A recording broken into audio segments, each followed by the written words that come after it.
Bienvenidos a El Análisis. El material de esta semana nos pone delante un caso, la verdad, fascinante. CrowdStrike, un gigante de la ciberseguridad que crece a un ritmo vertiginoso. Y esto nos obliga a plantear una pregunta clave, ¿no?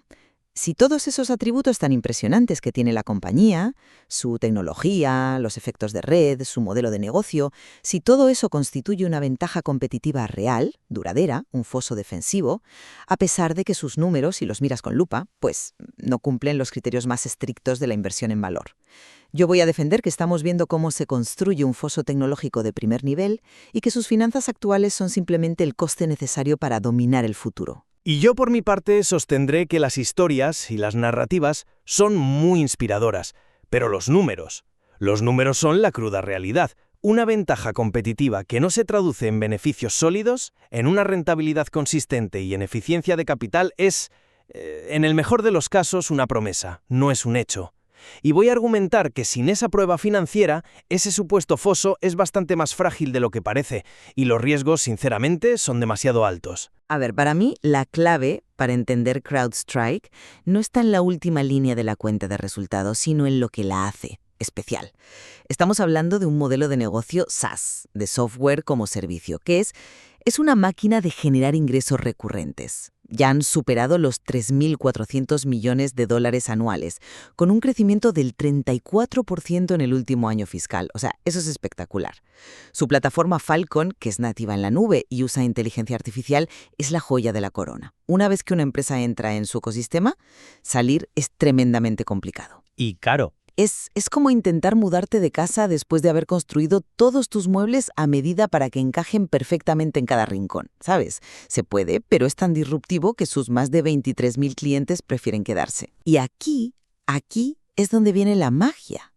Cada nuevo cliente alimenta con más datos a la IA, y eso hace que la protección sea mejor para todos. Es un efecto de red potentísimo. Claro, entiendo perfectamente el atractivo de esa narrativa. Un crecimiento del 34% es una cifra que llama la atención, eso no se puede negar. El problema, para mí, empieza cuando miras qué hay debajo de ese titular. La historia que cuentan los estados financieros es mucho menos emocionante. Esta es una compañía que hasta hace muy poco no sabía lo que era ganar dinero, acumuló pérdidas año tras año. Tuvo un pequeño beneficio en el año fiscal 2024, ¿y qué pasó al siguiente? Pues volvió a las pérdidas. Si miramos el beneficio por acción, no hay ninguna historia de crecimiento estable, es una auténtica montaña rusa, pasando de pérdidas a una pequeña ganancia para volver a caer. Es que es imposible trazar una línea ascendente ahí. ¿Y los márgenes? Los márgenes son raquíticos. Un margen neto que en su mejor momento rozó el 3%, está a años luz del 20% o más que buscamos como señal de un negocio que de verdad domina su sector.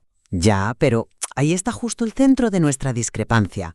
Estás usando una métrica, el beneficio neto, que en una empresa de software en hipercrecimiento como esta, pues resulta engañosa. Está distorsionada por gastos enormes que no suponen una salida de caja real, como la compensación a los empleados con acciones.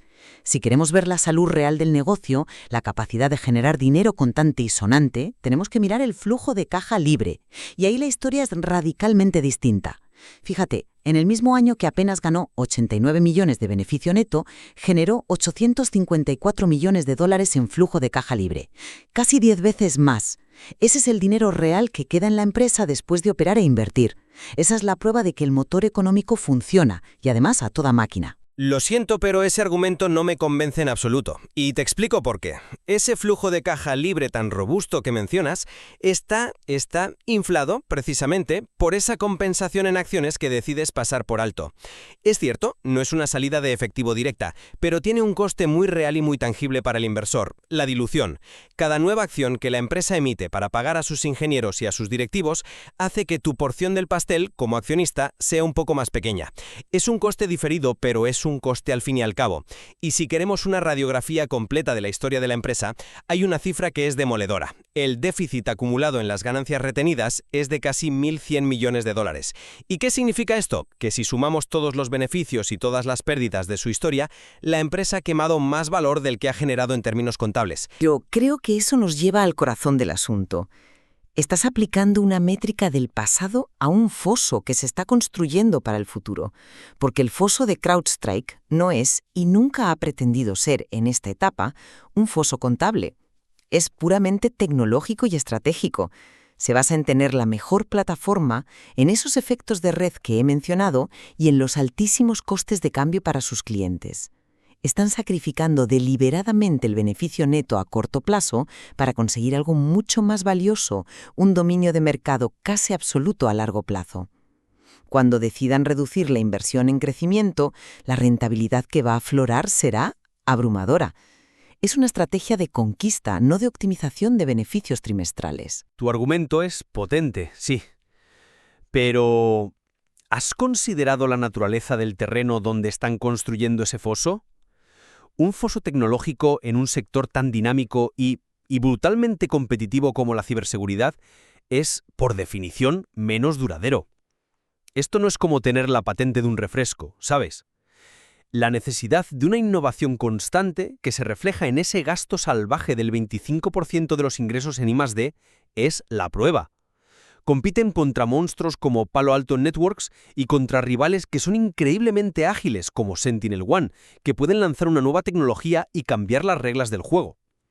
Esto significa que el foso de CrowdStrike no es una fortaleza de piedra, es un castillo de arena tecnológico que requiere un esfuerzo hercúleo y un gasto constante solo para que la marea de la disrupción no se lo lleve por delante. No es la franquicia eterna que busca un inversor de valor. Sí, pero es que ese esfuerzo hercúleo está dando sus frutos.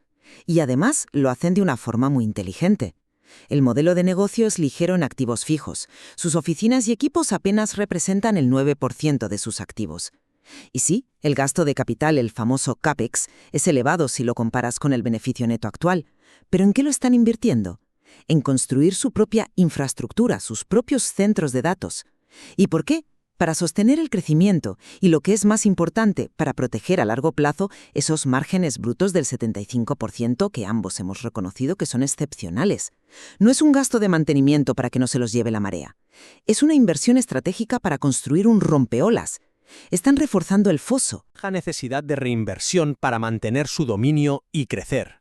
Y en su mejor año de rentabilidad, el fiscal 2024, el CAPEX de CrowdStrike consumió el 253% de su beneficio neto.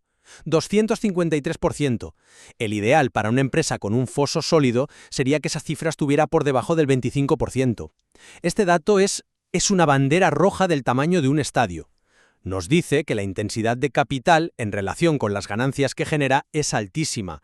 Aunque el flujo de caja de las operaciones sea fuerte, una porción gigantesca de ese dinero se tiene que reinvertir inmediatamente en el negocio, lo que reduce drásticamente el efectivo que realmente queda disponible para los accionistas. Hasta que esa relación entre lo que se invierte y lo que se gana no mejore, el modelo no demuestra la eficiencia de capital que define una compañía de clase mundial. Bueno, para resumir mi posición, CrowdStrike posee todos los atributos cualitativos de una empresa destinada a dominar su sector. Su liderazgo tecnológico, su modelo de negocio que es sticky, pegajoso, y sus crecientes efectos de red son los cimientos de una rentabilidad futura que yo creo será formidable.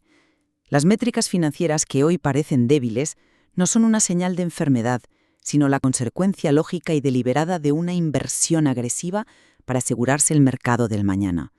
Es, en fin, una apuesta calculada por el dominio a largo plazo. Y mi conclusión es que una ventaja competitiva para ser real debe poder medirse, debe reflejarse en los números de forma consistente, no solo en una narrativa prometedora. A día de hoy, CrowdStrike no demuestra la rentabilidad, la estabilidad ni la eficiencia en el uso del capital que caracterizan a los negocios verdaderamente superiores. Si a eso le sumamos los riesgos de un sector hipercompetitivo, lo que tenemos no es una inversión sólida basada en una realidad probada, sino una apuesta especulativa sobre el futuro. Creo que queda bastante claro que nuestro desacuerdo fundamental está en el peso que le damos a cada cosa, ¿no? A los indicadores cualitativos que apuntan a un potencial futuro enorme, frente a, pues eso, la evidencia cuantitativa de un presente que todavía no cumple con los cánones. Es la tensión clásica entre la visión del inversor en crecimiento tecnológico y la disciplina del inversor en valor. Exacto. La discusión lo ilustra a la perfección. El material que hemos analizado ofrece muchos más matices que explorar, desde luego, pero creo que la confirmación final de si el foso de CrowdStrike es de piedra o de arena dependerá inevitablemente de su capacidad para traducir su innegable éxito comercial en una rentabilidad financiera sólida, consistente y eficiente en los próximos años. Y hasta que eso ocurra, el debate sigue abierto.